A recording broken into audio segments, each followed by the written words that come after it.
I bowed it out of this Soulja Boy fight. I'm gonna tell you why. Because it was a legit thing on a positive scale. All the wrong people got in the way. The middleman people got in the way. The the homies, so to speak, that's right, got in the way because they want to get a piece of the pie. Travis got it here, and I'm back with some more boxing. And yes, back with some more boxing because these two guys, I was about to call them some fighters, these two rappers was going to fight each other, all right? Chris Brown and Soulja Boy tell him. Chris Brown has ducked Soulja Boy. I mean, he's really ducking this fucking fight. Wouldn't you expect it to be the other way around? I mean, Chris Brown is a bigger guy. He has like a few inches, like a height advantage and shit. He's taller and bigger. And then we expect Chris Brown to win the fight. But Chris Brown has ducked the fight. He's saying that, you know, middleman and shit, he's blaming it on outside factors. But it really isn't that. I mean, that could be part of it. But what it really is Chris Brown is scared of losing. You know, let's just be upfront about that part right there. Okay, going into this fight, Soulja Boy, if he loses, what did he really lose? Okay, they both gonna get paydays. I don't even know how much they was gonna get. They could have got probably $1 million each. I don't know. This shit was talked about a lot. So, and Soulja Boy has already gotten paid from Floyd Mayweather. There's a lot of shit going on behind the scenes. Soulja Boy has received money from Floyd Mayweather for an interview and an appearance. He has gotten paid mid-range, mid-5 figures for that. And I say like mid-range, like anywhere between 10 to 50,000, maybe more, but at least that from Floyd Mayweather. All right, now,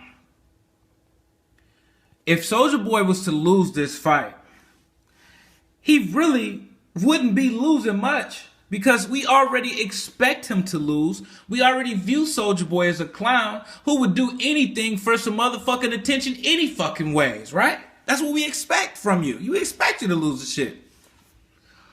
Chris Brown, oh man, you know, if he lose, yeah, you get paid, but it'll be like, oh, damn, you know, you beating up on Rihanna and shit, but you can't fight a man. You know, like you beating up on Karuchi and shit, talking all this shit, but you can't beat up on a man. The first time you find a man, you'll fight a man that's even smaller than you, you get your ass whooped. You got your ass beat by Soulja Boy, a little ass motherfucking dude, but you love fighting some women and shit. His career is done. He's cooked. It's over with. Ain't no coming back from that shit. I mean, you ain't selling no tickets. We boycotting your concert and shit. Motherfuckers got picket signs. Fuck Chris Brown.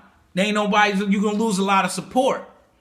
That's too embarrassing, man. That's what it is right there, man. He can't afford to get his ass whooped by Soulja Boy. Now let me tell you a little bit about this little background shit going on, man. It's really kind of got complicated.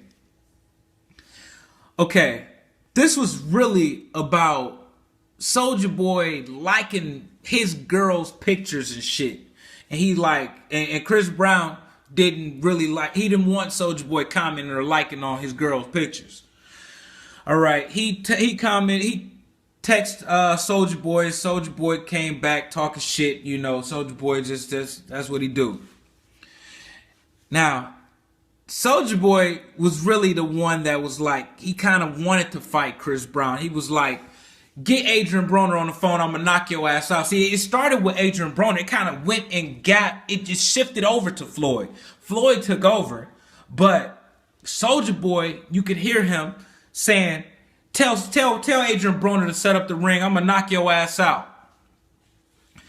So Adrian Broner was the one probably going to promote the fight. I don't even think they was planning for it to get this big. I'm thinking Soulja Boy just wanted to fight Chris Brown just to see how he'd do. You know what I'm saying? Even if he would have got his ass, well, at least he got heart. He got heart to make the fight. Tell Adrian Broner to set up the ring. I'm going to knock your ass out. Okay, now Floyd Mayweather. He taking over it. It's just like Floyd see dollar signs. He'd be like, okay, I can make some money with this shit right here. we could do it, and then you could turn it into like y'all know a lot of violence going on in the rap game. It's like rappers is just, they carry guns around and shit. If they got beef, they so quick to shoot somebody. So it's kind of like, put the guns down and let's fight. That's the kind of message that is sent. So I was talking to somebody and they was like, it would have been a pointless fight anyways. I'm like, no, it wouldn't be. This fight is more significant than most professional boxing matches, because most boxing matches is only 100% about the money. That's all it's about. It doesn't mean nothing. These boxing matches that we seeing nowadays isn't no Ali Frazier type rivalry where it's some really serious shit going on in the background and these two people really don't like each other and they getting together to make a fight. It's not what's going on in boxing today. It's just two businessmen getting in the ring to conduct business, which is a fight to us, but it's not really. In this one right here, okay, you got one guy.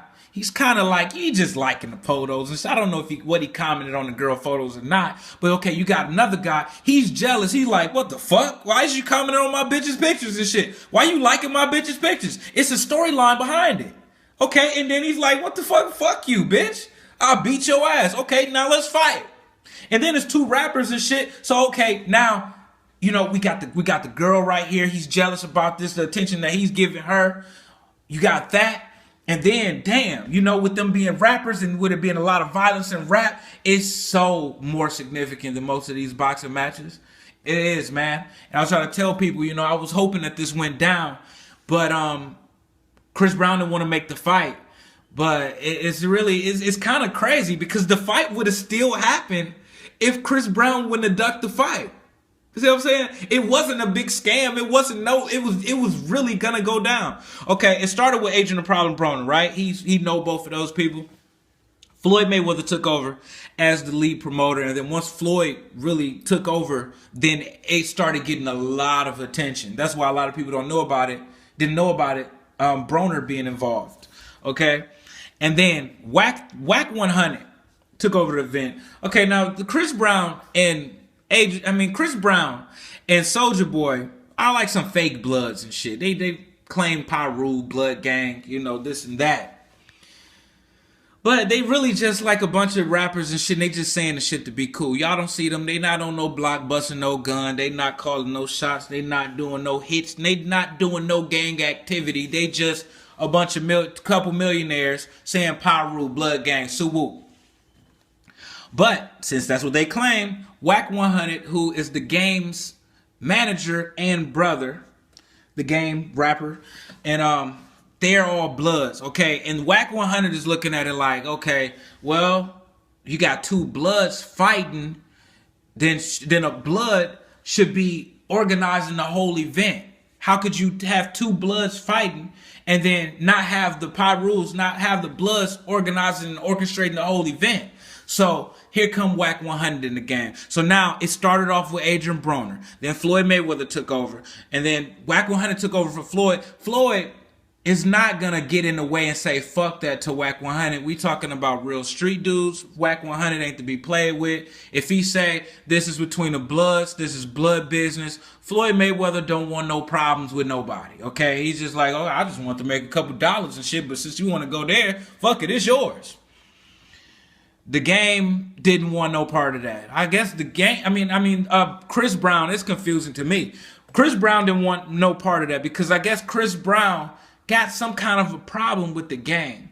And then once it get into that level, it's really starting to be like it don't feel perfect. Even though Whack 100 is the game's manager, all right? He's not just some random blood that's out here conducting all kinds of gang activity. He's a legit manager of the game that's running a business pretty much because he's managing a very popular rapper who has like tour dates. He has appearances and shit. He has a reality show. Okay, he's really tied up. He's a businessman, all right? But it's going too far from person to person, and that's why Chris Brown decided to back out of the fight.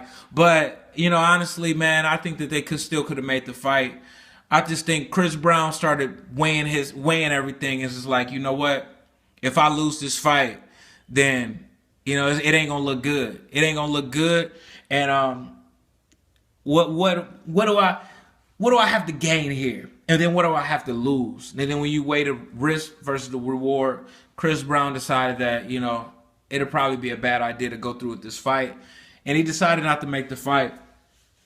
It's unfortunate, but hey, it sounded like it was too good to be true anyways. But on the bright side, it really would have happened, man. Y'all can see that, Chris Brown really, he's the one that ducked this fight. He's not an actor and shit. He really ducked the fight.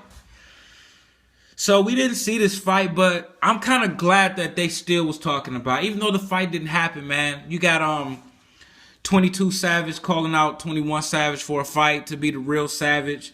21 Savage didn't want to make the fight. You got Kodak Black calling out Lil Wayne for a fight.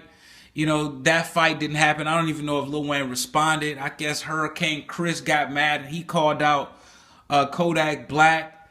It's a couple other rappers, man. So, it really kind of promoted, non-gun violence. It was like, we can get together, we can have a fight.